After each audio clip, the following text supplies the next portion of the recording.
endi bittasiga. Kelsin, bersin. Ham gap bo'lsa o'zlariga tashlaymiz. Lekin kerak. Abror Abdazimov. Gapirsam maylimi? Gapiryapsiz zotan. Xayrli kech hammaga. Savolim. Meni sinfdoshimga o'xshaydi Abror Abdazimov dedi-ya. Ta'kidlab o'tdingiz, insondan qolgan suv dedingiz, muqaddas. Kim aytdi muqaddas deb? Pok deb gapirdingiz. Nimaga aylantiryapsiz? Qachon muqaddas dedim? Shunaqami? Gap aylantirilayotgani yo'q Abdazimov. Qachon muqaddas dedim? Chat yozib olyapti, xohlasangiz qaytadan o'zingiz eshitib ko'rasiz. Men eshitib ko'rmayman. Bu yerda hamma eshitib turibdi. Men muqaddas deganim yo'q. Muqaddas deyilgani yo'q, halol deb gapiryapsiz. Halol deyapsiz. Hech qanaqa mustasno holatlarsiz insondan qolgan suv halol deb gapirdingiz. Qachon mustasno holatlarsiz dedim? Gapirganingiz yo'q. Qachon mustasno mustasnoni aytdim-ku, aroq ichgan bo'lsa, cho'chqa yegan bo'lsa, yo'q, cho'chqa yegan bo'lsa, itning go'shtini yegan bo'lsa, aroq ichgan bo'lsa istisno dedi-ku. Nimaga siz o'zingizdan to'qib olib tushunmagan narsangizni menga Abdazimov deb savol beryapsiz?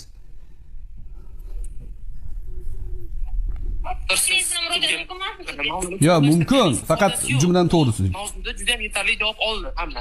Bering, qiz savol bersin. Faqat muqaddas, istisno degan gaplarni yig'ishtirib, konkret savol bering. Albatta. Hop, Zebnuso, so'z sizga savol bering. Menimcha nimadir ma'lumot qidish Google demay turing, admin vaqti qo'shilmay tursangizdan xursand bo'lardim. Gapiring. Shu qizni xursand qilinglar. Zebnuso bilan gapiravering. Internet bilan bog'lanma bordir ehtimol, tushunamiz. Dingiz insondan qolgan suv halol deb gapiryapsiz. Hech qanaqa insonda baribir hamma ham sog'lom emas. Sog'lom bo'lmaganlar istisno. Sog'lom bo'lmaganlar istisno. Suv orqali o'sha tupurilgan so'lak orqali yuqishi mumkin bo'lgan kasalliklar bo'lishi mumkin. Bu haqda umuman ma'lumot berib ketmayapsiz. So'rang beraman. Inson muqaddas, lekin so'rang beraman. Halol undan qolgan suv deb. Zebnuso, so'rang beraman. Nima uchun faqat bir yoqlama savolim shunday bir, nima uchun to'liq gapirmayapsiz demoqchiman. To'liq gapirishga qo'ymayapsiz-da. Men siz isbot so'rayapsiz, mana Roket gapirganlarda ham isbot so'rayapsiz, lekin o'zingiz gapirayotgan ma'lumotlaringiz haqida umuman isbot keltirayotganingiz yo'q. Aynan qayerdan savol bering. Singlim, savol bering. Siz menga birinchi savolingiz shu. Tupuk, insondan qolgan tupuk, istisnosiz hammasi halol dedingiz. Yolg'on gapirdingiz. Men unaqa deganim yo'q. Istisno bor. Sog'lom odamdan hech qanday virus tarqashi ehtimoli bo'lmagan, cho'chqani yeb, cho'chqani qoldig'idan qoldirmagan, aroqni ichib, aroqdan qoldirmagan, o'zini najosatini yeb, o'sha najosatini so'lagini qoldirmagan odamdan, toza, pokiza odamdan qolgan so'lak pok. Bizning shariat bo'yicha pok. Endi Payg'ambar alayhissalatu vassalomdan bir necha hadislar bor. Payg'ambar alayhissalom juzomdan, sherdan qochgandek qochinglar deganlar. Juzom degani yuqumli kasallik haqida bu. Bir odam kelib qo'l berib bay'at qilaman deganda juzom kasalligi edi, sen qo'l berma, bay'atingni qabul qildim deganlar.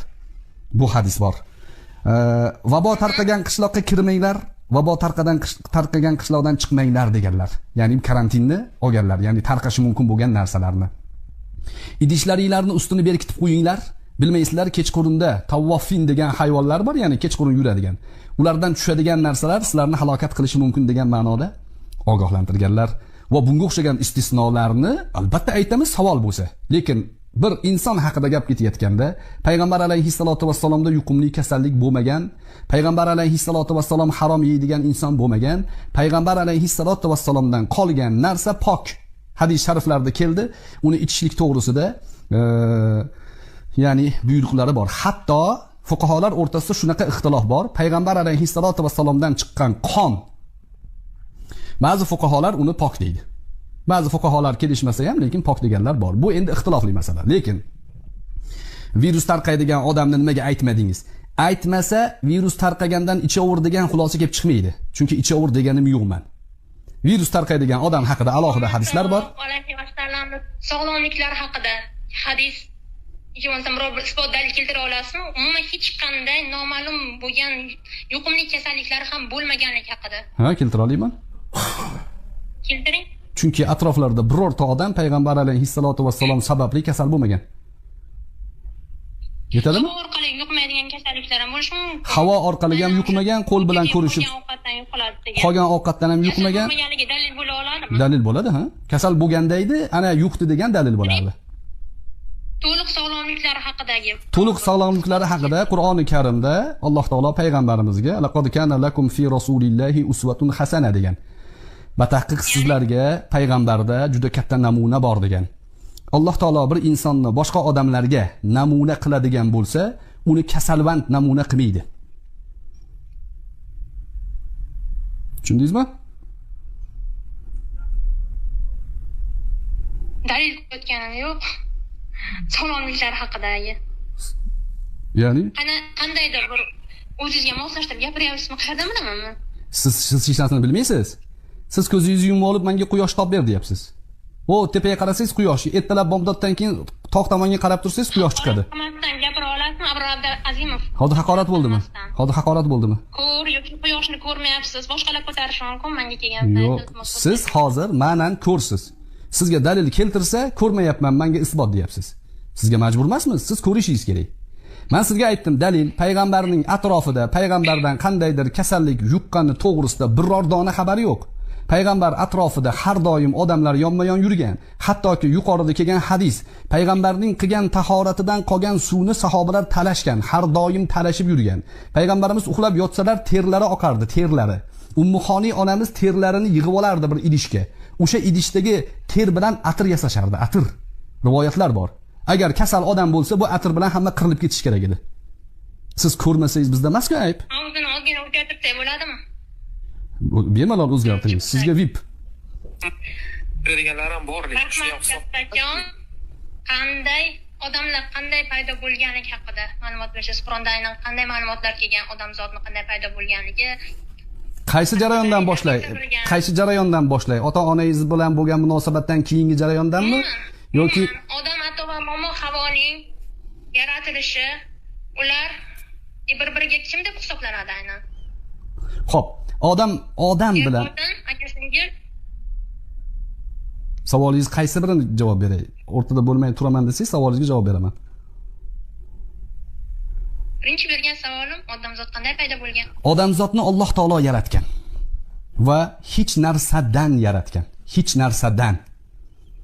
Buni falsafada qidam falsafasi deydi. Siz falsafa o'qiganmisiz?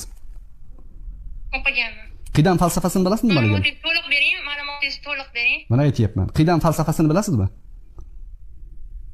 Ma'lumot bering, o'zingiz bilgan ma'lumotlaringizni. Men bilaman-da, sizga hozir ma'lumot bersam, agar falsafa o'qimagan bo'lsangiz, yana ko'rmayapman deb turaverasiz. Shuning uchun so'rayapman sizga. Qidam falsafasini bilasizmi? Tepada berilgan gaplaringizga men siz ko'rmagan narsalarni ko'rmadingiz deb yuzingizga solganim yo'q. Gapiravering, eshityapman. Qidam falsafasini bilasizmi? Ma'lumotingizni bering, deyapman. Qidam falsafasini bilasizmi? Siz menga bergan savolingizga ko'ra, qidam falsafasiga ko'ra javob berishim kerak. Qidam falsafasida tasalsul botil degan qoida bor. Tasalsul botilni agar tushunmasangiz, men odamning paydo bo'lishi to'g'risidagi nazariyani aytaman, siz nima degani deb turaverasiz, ya'ni tushunmaysiz. Shuning uchun aytayapman. Odamning paydo bo'lishligini isbotlaringizni mana guruhga tashlashyapti. Yozilgan har bitta narsani o'zlari qo'ldan kelgancha. Bu qizga dalillarini ko'rib sizga savol berdim. Falsafa. Agar xato qilayotgan siz pushaymon bo'lmang. Sizni biz islomga olib kirishga majbur emasmiz. Sizni dinga hech kim majburlamaydi. Siz xohlagan narsangizga ishonishga ya'ni ixtiyorlisiz. Xohlang qurbaqaga ishoning, xohlang maymunga ishoning. Xohlang o'zingizni fikringizga ishoning. Lekin gapimni tugataman. Bo'ldi, men javob beraman. Qidam degan falsafa bor. Arastuni asosiy oldinga qo'ygan falsafasi botil falsafa. Tasalsul botil degan falsafani ya'ni Farobiy o'rtaga qo'ygan. Farobiy aytadiki, dunyoda vojibul vujud bilan mumkinul vujud degan narsa bor. Vojibul vujud bu Alloh taolo. Borliqni yaratuvchi zot bo'lishi shart. Vojibul vujudni falsafiy ma'noda isbotlagandan keyin endi vojibul vujud mumkinul vujudni yaratishligi shart deydi. Ya'ni vojibul vujudga ya'ni majbur emasda, lekin yaratadi. Qanday yaratdi desa, u vojibul vujud sifati bilan yaratgan. Ya'ni bu odamni yaratishlikda Alloh taolo hech narsadan andoza olmasdan yaratdi. Bo'l dedi, bo'ldi.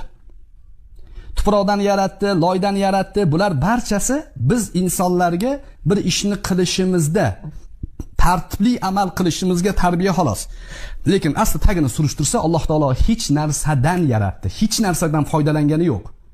Alloh taolo bo'ldi dedi, bo'ldi, inson yaraldi. Keyin insonni tabiatini tuproqdan bo'lishini xohladi. Biz tuproqdan yaralganmiz. Tuproqdan yasalganligini siz rad etasiz, shunaqami? Yo'q, aytyapman-ku buni. Tuproqdan bo'lishimizni xohladi. Bizni tabiatimizni tuproqdan bo'lishimizni xohladi. Asli boshi yaratilishligida hech narsadan foydalanmasdan yaratdi. Lekin bizni tuproqdan tabiatimizni xohladi. Yaratdi. Odamni yaratgandan keyin odamni o'zidan, aynan o'zidan uni jinsini yaratdi, ikkinchi jinsini. Odam erkak edi. Erkak xromosomalardan tashkil topgan, ya'ni asosan 90%gacha. Va uni jinsidan ayol jinsini yaratdi. Agar ayolni temirdan yaratgan deydi, erkak hech qachon ayolga intilmas edi. Ayol ham erkakka intilmas edi, qiziqmas edi bir-biriga. Aynan bular tabiatan bitta moddaning natijalari. Ikkalasi ham tuproqdan yaratildi. Tuproqdan yaratildi. Bular ikkalasi Alloh taoloning ilk yaratilgan insoni, inson zoti. Bizni odamni, ya'ni odam bizni otamiz birinchi, Havvo onamiz. Va odam bilan Havvodan farzandlar tug'ilish boshladi. Endi bu yog'i farzand davom etishligi. Davom etaymi yo yuqoridagi savol bormi? Savol bor. Tabiati deganda nimani nazarda tutyapsiz? Ana loydan kechirasiz, tuproqdan. Ha, tuproq tabiatidan. Tabiatini nimani nazarda tutyapsiz? Nima boshqa manbalardan tuproqdan yaratildi deyapti-ku, sizga kelgan paytda tabiatini hech narsadan inson yaratilib, tabiatini tuproqdan yaratdi deganda tabiatini deganda nima nazarda tutayotganingizni tushunmayapman. Mana hozir siz bilan biz o'lsak, nimaga aylanamiz? Tuproqqa demoqchisiz, shunaqami? Yo'q, demoqchi emasman, sizga savol beryapman. Yo'q, siz nima shishaga aylanasizmi? Siz shishaga aylanmaysiz-ku, tuproqqa aylanasiz siz ham. Mana shu tabiatni xohladi deyapman Alloh taolo. Siz ham men ham tuproqdanmiz, ya'ni. Hayvonlarchi? Ular ham tuproqdan. Qandaydir nauchni fakt keltira olasizmi tuproqdanligi haqida? Qandaydir argument yoki fakt yoki bo'lsa video lavha tuproqdanligi? Ha, keltira olaman. Keltira olaman. Keltiring. Hadislardan emas, Qur'oni Karimdan emas, Injildan emas. Haqiqiy qanaqadir Real. Ha, bor. Real. Real, ha, real. Xo'p, o'lsangiz nimaga aylanasiz? Nima? O'lsangiz nimaga aylanasiz? Yo'q. Men sizga olimlar o'tkazgan real dalilni lichkamga tasha olasizmi yoki guruhga tasha olasizmi deb savol. Yo, sizga olimlarni sizga olimlarni o'tkazgan tadqiqotini tashlasam zotan tushunmaysiz, chunki o'lgandan keyin tuproqqa aylanishingizga ishonmayapsiz. Yo'q, siz boshqa mavzuga o'tsak bo'ladimi, bolalar? Yo, sizlarga men sizlarga argument berdim, qizlar, o'lganinglarda shishaga aylanasizlarmi, tuproqqa aylanasizlarmi? Real javob beringlar. Qizlarman, domlar, bu yerda faqat men qiz bolaman, qolganlar yigitlar. Yo, ikkita sizning atrofingizdagi ikkita xotin ham savol beryapti. Sizlar savolga javob beringlar, qizlar. O'lgandan keyin tuproqqa aylanasizlarmi yoki shishaga aylanasizlarmi? Jiddiyroq mavzuga o'tsak bo'ladimi? O'tamiz, hozir mana buni tugatib qo'yaylik. Konkret savol berishyapti qizlar. Abror aka mana. Yo, shunga javob oling. Ulardan menga dalil keltirdi dedi bular. Qizlar, sizlar o'lsanglar shishaga aylansizlarmi, tuproqqa aylanasizlarmi? Realni dalil keltiring. Dalil mana aytyapman, sizga savol. Yaralganligimiz haqida, aynan inson o'shandan yaralyapti degan. Inson, men sizga keltiraman. Inson bir tomchi manidan yaratildi o'zi asli. Keyingi etapda. Siz hozir qo'lingizga bir tomchi manini bersa, odam yarata olmaysiz. Mani degani hech narsa deganimi shunda bu yerda hozir? Yo'q, mani degani sperma degani. Buni tushuntirib, sperma ekanligini bilardim. Hozir manidan yaratildi deyapsiz. Oldingi gapingizda hech narsadan yaratildi deyotgandingiz. O'rtada tabiati tuproqdan yaratildi deyapsiz. Chunki etap aytyapman-da, boshlanishi hech narsadan, keyin tabiati tuproqdan, keyingi sulola maniga bog'langan.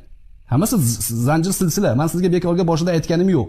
Falsafani o'qimagansiz, o'qimagan narsangizga ko'ra savol beryapsiz. Tuproqdan yaratilganimizga real dalil so'radingiz, nimaga aylanasiz desam javob bermayapsiz. Sizni javobingiz bo'ldi. Sizga javob. Keltirdim. Siz o'qimagansiz. O'qimaganingiz uchun tushunmayapsiz. Endi keyingi savolga o'tamiz. Bular javobini oldi. Hamma tasdiqlayapti bu yoqda ham. Bu qizlar menimcha shishaga aylanamiz deb o'ylab yuribdi shekilli. Qizlar tuproqqa aylanasizlar. Qizlar o'lganinglardan keyin tuproqqa aylanasizlar. Shisha bo'lib qolmaysizlar. Mana shu ilmiy haqiqat sizlarga. Keyingi savolni beringlar.